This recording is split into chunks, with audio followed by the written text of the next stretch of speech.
My name is Mark Pelletier. I'm the CEO of REMED Therapeutics. I'd like to thank Yale Ventures for the opportunity. This is really, it's huge for us. Today I'm going to tell you about our program, our lead program, which is for our drug RT-1002 for the treatment of acute pancreatitis and its associated pain and for acute kidney injury.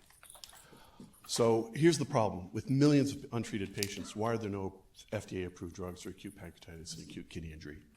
Acute pancreatitis accounts for 40% of gastrointestinal hospitalizations. 7.5% of all hospitalizations, patients have acute kidney injury, yet there are no approved drugs. And patients are also in dire need for more effective non-opioid analgesics, and especially in acute pancreatitis where pain is its major symptom.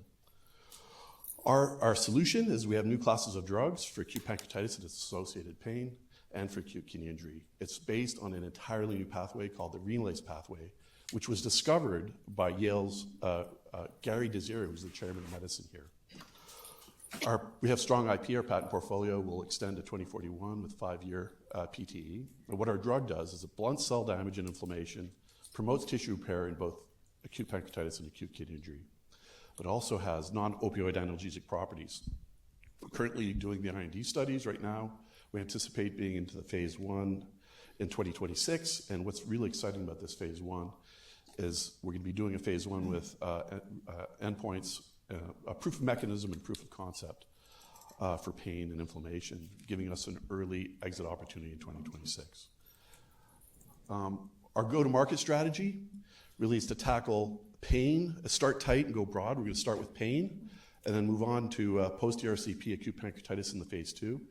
ERCP is a form of endoscopy where you put a camera into the pancreas, and that causes acute pancreatitis in roughly 10% of the patients.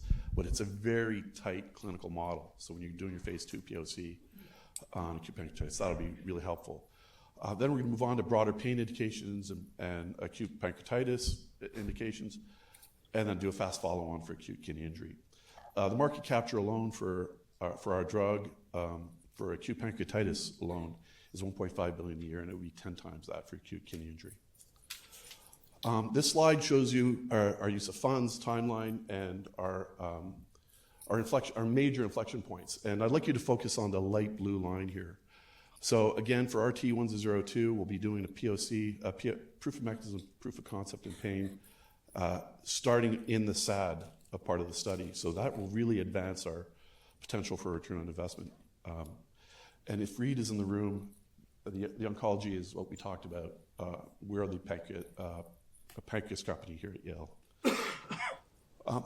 Here's a little bit of data on RT-1002. We have to show you that it works in tissues, and clearly the tissues on the bottom right do much better. The histology is fantastic, but what we don't show you here is that the animals they're running around healthy. They're running on the wheels, and you wonder why. If you look at their response to pain stimuli, they do much, much better in both belly and hind paw studies. Is that because the organ is recovering, or is it because of pain signaling? What we found is dorsal root ganglia, excitability is way down, so it's really pain signaling. And that opens us up to broader indications of pain as a non-opioid analgesic, and also will help us tackle the symptom of pain in acute pancreatitis. We're doing a very, very standard IND. This is very traditional.